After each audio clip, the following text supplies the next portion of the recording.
Let's get this conversation started right away because I'm very excited to introduce Brad Garlinghouse, the CEO of Ripple. Brad, thanks for joining again. Absolutely. Another year at Davos. Absolutely. Right. We have a lot to talk about. It has not been a boring year in crypto. It's not been a boring year. It's not been a boring year for you guys. So let's start macro, and then we'll get into some of what Ripple's up to. The FTX collapse. How big reputationally damaging has it been for the industry? That's pretty damaging. I think it's compounded by the fact that not just was FTX a leader in the exchange business, but Sam had obviously leaned into U.S. regulators, both in terms of donations, but also spending time on Capitol Hill. And so I think, FTX, in my view, now gets painted as a crypto problem. And I think if you really peel the onion enough layers, it's not really a crypto problem that happened here. It's fraud. And I think we should, not pretend it's something else. When Bernie Madoff, the Ponzi scheme that Bernie Madoff was running unfolded, we didn't say we need to regulate hedge funds differently. We realized, okay, there are laws and oversights that had failed. Maybe they need to be tightened in some ways, but I think that we should be clear around the FTX. While it's certainly damaging for the industry, it was a fraud. Yeah. And just to be clear, for legal reasons, Sam Bankman-Fried has pled not guilty to all federal. It is allegedly charges. A fraud. Yeah. Just to be clear. When you look at the market more broadly, and one of the things around this cycle was actually just the amount of contagion that took place, right? It was falling like dominoes, a lot of companies. So when we look at FTX, we know sort of that there's companies that had money parked with FTX. There's companies that, perhaps on the lending side connected to FTX. As you look over the next couple of months, are there any other stress points in the market, any other potential areas of contagion you're concerned about? Well, I don't have any unique insight here. I mean, it's kind of what obviously has been reported. I don't think the last shoe has really fallen here, in that you were obviously very publicly a debate between the Winklevoss twins and Barry Silbert. But look, there's no doubt that the industry has been cross-fertilized in some ways. And I think that you saw that most poignantly through Three Arrows back in the late spring, Celsius, and that continued. I think some people started to unwind that after the Celsius, Luna, Terra, Three Arrows debacles, but obviously it's still to some degree the case. But look, I think, again, if you zoom out and you think about what does 2023 look like, it forces everyone, I think, to really focus on, are we solving real problems for customers? Are these technologies being deployed in a way that actually help consumers, help businesses, help citizenry, at the federal level? And I think a lot of what happens here at Davos is talking about government engagement. So I remain very bullish, but 2022 was a tough year for crypto, no doubt. Do you think 2023 is more of a sort of rebuild kind of year rather than a sort of a boom year? I've always tried to avoid short-term predictions because I think it's so hard to know timing. In general, I feel like crypto winters, as we have called them, have lasted 6 to 18 months. Between Luna and FTX was 6 or 8 months, and I think the clock probably restarted around the FTX debacle. So I think that in these moments, the noise and the hype and the froth exits the market, and I think companies that have real products that have been managed carefully and soundly without lots of debt. I obviously am going to pitch Ripple's book on this, but we have over $1 billion of cash at the end of the year. We have a growing business. We have, both the number of customers and the activity of each customer is growing. So I'm very bullish and very optimistic for what 2023 looks like. How that translates into the crypto market pricing is just really hard to predict. Talk to me a bit about Ripple's business then. How was 2022 for you guys? Can you give us some numbers, revenue, growth? Yeah. What did you see? So 2021 and 2022 were both record years for us. And one of the things that's interesting about that is the SEC sued us around the question of, is XRP a security, at the end of 2020. And I'll admit, the beginning of 2021 was Q1 was a stressful quarter for sure, because you now have a lawsuit in the largest economy in the world, and you didn't know how your existing customers would react, let alone new customers. And what we have seen since then, it particularly non-US, well over 95% of the customers we've signed in the last 2 years are non-US. Our activity is growing more and more outside the United States, and it's because you have this confusion in the United States. So we're now processing billions of dollars of transactions every quarter, and well over half of our total transaction volume, because we do have a fiat and XRP enabled product called on-demand liquidity. Over half of all of our transactions go through XRP now. That has grown, and so again, we're continuing to sign more contracts, more customers, and then the contracts and customers we have grown, partly because we opened more corridors, more currency pairs. And so there's kind of a nice series of building a positive virtuous cycle that helps grow the business. Yeah, and just in terms of your revenue growth in 2022, any insight into that? So we do, I don't know if we publicly talked about this that much, but we have been profitable for the last 3-4 years, and measured in the many hundreds of millions of dollars of revenue overall. Okay, and I want to talk about one part of your business. I was reading through one of your Q3 reports. I think you've done a Q4 one yet, but there was an interesting bit in my email inbox. Okay, yeah, let's get to it. Someone's going to yell at me about that later. Yeah, well, the XRP leases part of the business is interesting because something I've learned new as well. These are ultimately sort of outstanding leases you've got going on in Q3 around 35 million worth of XRP outstanding. Are you expecting to be able to get that back in the current market environment? Yes. Okay. I don't know.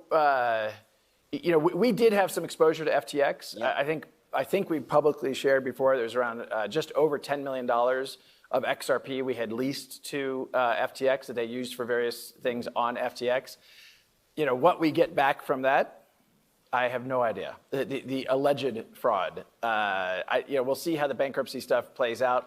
And as I said, regardless of that, again, some companies were way overexposed and I think found themselves in a very stressful situation because they had too much exposure, too much debt, too many of those types of things. And for us, that I think represented about 1% of liquid assets. So, I would rather not lose that money, and I'm hopeful that through the bankruptcy process we get some or all of it back. But it's not too consequential to the business. Okay, and just in terms of that leasing model, we've seen lending companies during this cycle sort of come under a lot of stress. Now, these were companies, who were offering very high yield, but in the background, then lending that out at even higher yields. Yeah. And ultimately, you get higher yields because you're taking riskier bets. That's right, and ultimately an unsustainable model that came crashing down. So just in terms of your leasing model, are there any stresses there? Well, our leasing, we try to be very careful. Our leasing model is focused on market makers with whom we partner. This isn't just, hey, we're lending out to get yield, where I think a lot of people were doing that. We work with market makers in order for them to make markets. Having XRP as part of their capital is useful.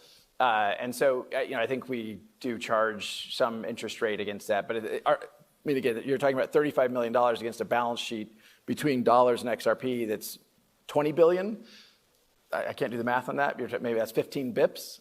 So, from a core business, like this is not material to what we do. And again, just in terms of the healthier business, we've seen a lot of layoffs across the board, particularly at exchanges and other areas of the business. Binance the other day, however, said, well, we're planning to hire this year. What camp are you in? Well, we publicly, when the layoffs in crypto started, we publicly announced we're still hiring. I think in Q2 last year we hired 100 people. In Q3 we hired 100 people. Q4 is a little less than that, partly because of the holidays. We have no plans to do any layoffs. We're going to continue to grow and hire. And again, that's just we sign more customers. We need more people to support those customers. We're obviously building. Well, not obviously. We're building new products that we are excited about. And even conversations I've had here in Davos, we have existing customers coming to us wanting help with other elements of the kind of crypto ecosystem. So 2022, I think will go down in history as one of the worst for crypto. But I think we lose sight. I was at a panel that you and I chatted a little bit about yesterday, where someone was saying, well, $2 trillion of crypto evaporated. Well, between Facebook and Tesla, $2 trillion evaporated last year. Maybe I'm exaggerating a little bit. Add Tesla, Facebook, and Amazon, you for sure get $2 trillion. No one's claiming we shouldn't continue to invest in those companies. I think it's clear that low interest rates had driven a lot of froth in macro markets, and as interest rates have, the direction of travel on interest rates changed in the spring of 2022, lots of asset classes hit reset. We obviously saw some bad actors in crypto, and that added to the contagion. We've got about 5 minutes left, so let's pick up on regulation and particularly first this lawsuit you've got going on. Wait, what lawsuit? That one. Yeah. That lawsuit with the SEC. I remember that one. So that's still ongoing. Yes. How are you expecting it to be resolved? Are you expecting to reach a settlement with the SEC or just let the judge decide on this one? So, as I mentioned earlier, we're now 2 years and 2 months in, or 2 years and 1 month into the lawsuit. SEC filed suit against us, saying that our sales of XRP represented sales of unregistered securities. And from the beginning, I thought it was very clear that the facts were on our side and the law was on our side. And I think as you have seen this play out and you've seen the filings in the court, that the judge certainly is hearing our arguments.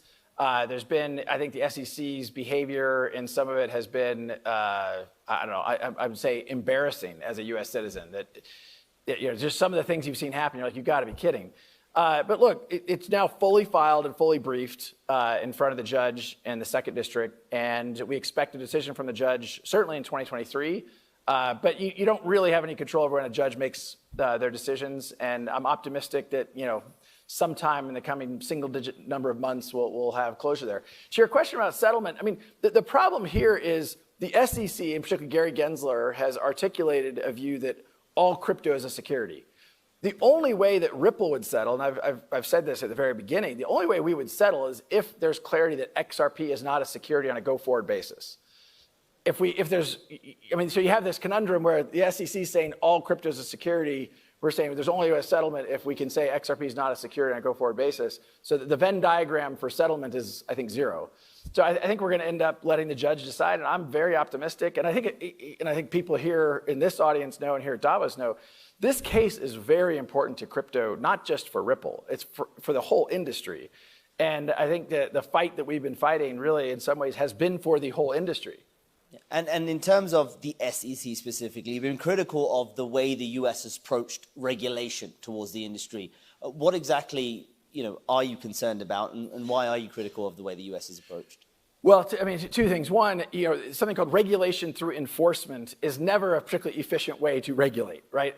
If you want to regulate, do the work, write the rules, codify the rules, and when a company comes to you and says, hey, help me understand the rules, I want to make sure we're following the rules, help them understand the rules. I met personally with the SEC 3 times. Not once in those meetings did the SEC ever say to me, hey, and by the way, we're totally transparent about what we're doing. Not once did the SEC say, hey, we think XRP might be a security. So then for later on to go back and say, hey, the whole time we thought XRP was a security, we just didn't tell you. That doesn't feel like a genuine partnership between public sector and private sector. Moreover, and some of this stuff I'll be more vague about because some of this stuff, it hasn't been public yet. But there's something called the Hinman email. Bill Hinman, the director of corporate finance at the SEC, gave a speech in June 2018 about how ETH had been a security, but had magically become not a security.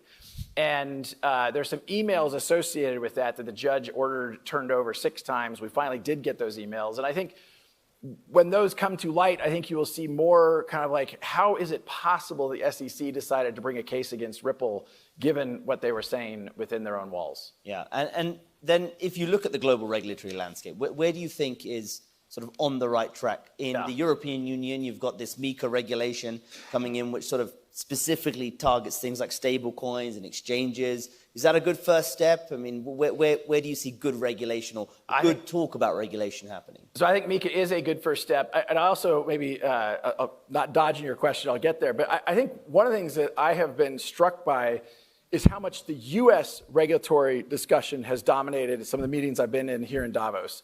And it loses sight of the fact that globally, the direction of travel on crypto regulation is actually quite positive. You have more and more countries doing the work to codify and be clear. And these aren't small countries. This includes the UK and Japan, certainly here in Switzerland, Singapore, the UAE.